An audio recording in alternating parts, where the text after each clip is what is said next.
आप सभी दोस्तों का एक बार फिर से doctor M S Chauhan homeopathy channel में आपका स्वागत है। आप सभी का अभिनंदन है। दोस्तों, आज हम लोग एक ऐसी कॉमन समस्या के बारे में बात कर रहे हैं जो बड़ी फ्रीक्वेंटली आज के समय में देखी जाती है।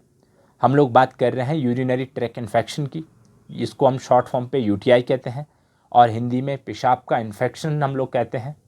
यूरिनरी ट्रैक इन्फेक्शन एक बहुत कॉमन समस्या है आपके यूरिनरी सिस्टम का। यूरिनरी सिस्टम की अगर हम बात कर रहे हैं तो यहाँ पे 4 ऐसे ऑर्गन्स आते हैं जिसको मिलके यूरिनरी सिस्टम बनता है, जिसमें फर्स्ट आता है किडनी, गुर्दे, जहाँ पे आपके यूरिन का फिल्ट्रेशन होता है। सेकंड आता है यूरिटर, जिसके माध्यम से यूरिन आपका किडनी से होते हुए ब्लैडर तक पहुँचता है। थर्ड आता है यूरिनरी ब्लैडर, जहाँ पे आपका यूरिन, आपका पेशाब स्टोर होता है।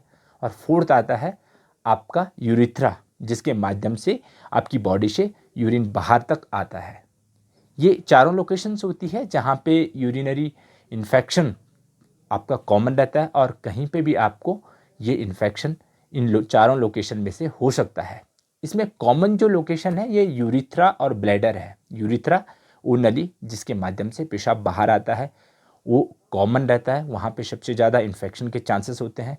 और दूसरा ब्लैडर जो होता है, यूरिनरी ब्लैडर, जहाँ पे यूरिन स्टोर होता है, यहाँ पे भी इन्फेक्शन का एक कॉमन चांसेस होते हैं।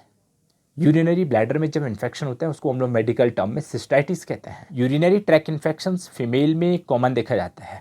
महिलाओं में ये समस्या अधिक होती है क्योंकि जो फीमेल का यूरिथ्रा है उसकी लेंथ शॉर्ट होती है और वो एनएस के क्लोज्ड होता है। एनएस यानी वो जगह जहाँ से आपका स्टूल पास होता है वहाँ पे वो क्लोज्ड होती है, इस वजह से वहाँ इन्फेक्शन डेवलप होने के चांसेस अधिक होते हैं। बात करते हैं इसके क्या साइन और सिम्टम्स होते हैं।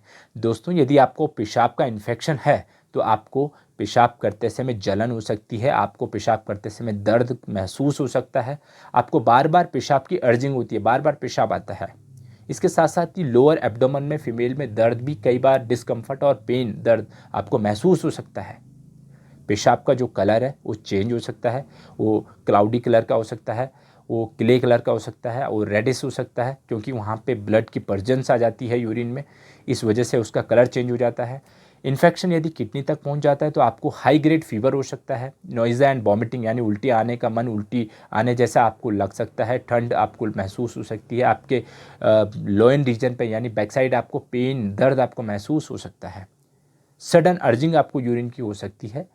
ये कुछ सिम्टम्स होते हैं जब आपको यूटीआई होता है तो आपको ये कॉमन देखने को मिलते हैं। दोस्तों, यूरिनरी ट्रैक इन्फेक्शंस एक बैक्टीरियल इन्फेक्शन है। ई कोलाई नाम का एक बैक्टीरिया होता है जो इसके लिए अधिक रिस्पॉन्सिबल है, कॉमन रिस्पॉन्सिबल है। इसके अलावा और भी बहुत सारे बैक्टीरिया होते हैं जो यूटीआई के लिए रिस्पॉन्सिबल होते हैं।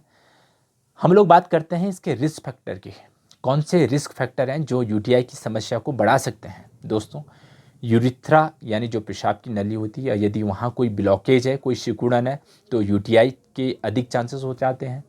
इसके अलावा प्रेगनेंसी के दौरान यूरिनरी ट्रैक इन्फेक्शन डेवलप होने के चांसेस रहते हैं। मीनोपॉज के बाद यानी मेंसेस जब बंद हो जाते हैं फीमेल में, उसके बाद भी एक चांसेस हो जाते हैं यूटीआई के।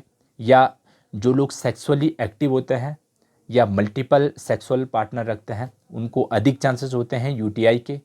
इसके अलावा जिनका इम्यून सिस्टम वीक है, जैसे डायबिटिक पेशेंट्स जो लोग होते हैं जिनको शुगर की समस्या है, उनको एक चांसेस रहता है, रिस्क रहता है यूरिनरी ट्रैक इन्फेक्शन का। इसके अलावा जो लोग अत्यधिक एंटीबायोटिक का यूज़ करते हैं, जो लोग ज़्यादा एंटीबायोटिक मेडिसिन खा चुके हैं, उनको भी एक चांसेस रहता है यूरिनरी ट्रैक इन्फेक्शन का। कैथेटर जिनका यूज़ होता है, यानी जो लोग हॉस्पिटलाइज रहे हों, यूरिन पास करने के लिए लंबे टाइम तक कैथेटर लगा हो, तो उसकी वजह से भी आपको यूरिनरी ट्रैक इन्फेक्शन हो सकता है। या जिन लोगों को इंटेस्टाइनल इन्फेक्शन होता है, जिनके आंतों में इन्फेक्शन होता है, उनको भी चांसेस रहते हैं यूटीआई के। या वो लोग जिनका प्रोस्टेट बढ़ा हुआ है, बेसिकली ओल्ड एज में ये समस्या देखते हैं कि प्रोस्टेट का इन्लार्जमेंट हो जाता है, उस दौरान भी आपको यूरिनरी ट्रैक इन्फेक्शन की समस्या आपको हो सकती है। ये कुछ रिस्क फैक्टर हैं जो यूरिनरी ट्रैक इन्फेक्शन के खतरे को बढ़ावा देते हैं। यूरिनरी ट्रैक इन्फेक्शन की डायग्नोसिस करने के लिए यूरिन एनालिसिस करवाते हैं, यूरिन कल्चर करवाते हैं। यूरिन कल्चर में हमें ये पता लगता है कि कौन सा बैक्टीरिया आपके यूरिन में प्रेजेंट है।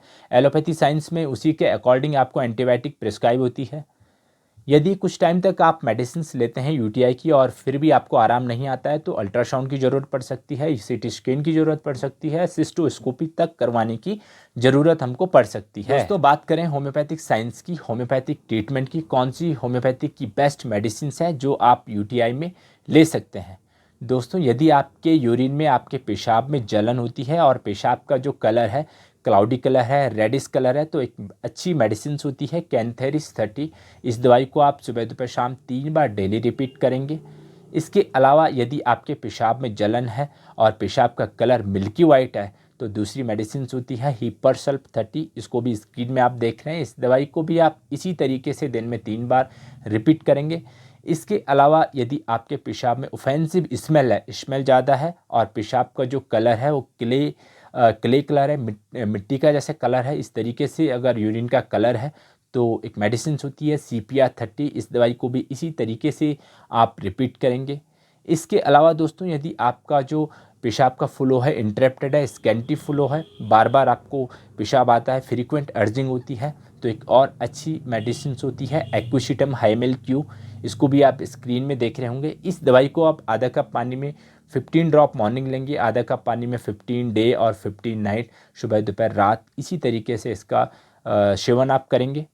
इन तीनों और चारों दवाइयों को आप अपने सिम्टम्स के आधार पे ही लेंगे। इसके अलावा और भी बहुत सारी मेडिसिन होम्योपैथिक साइंस में होती है जो टोटलिटी ऑफ सिम्टम्स के आधार पे होती है। अलग पेशेंट के लिए अलग मेडिसिन होती है क्योंकि उनके सबके सिम्टम्स के आधार पे मेडिसिन का सिलेक्शन होता है। इसके लिए तो आपको एक अच्छे होम्योपैथी डॉक्टर से ही मिलके अपना केस डिस्कस करवा के ही आपको मेडिसिन का सिलेक्शन करवाना पड़ेगा।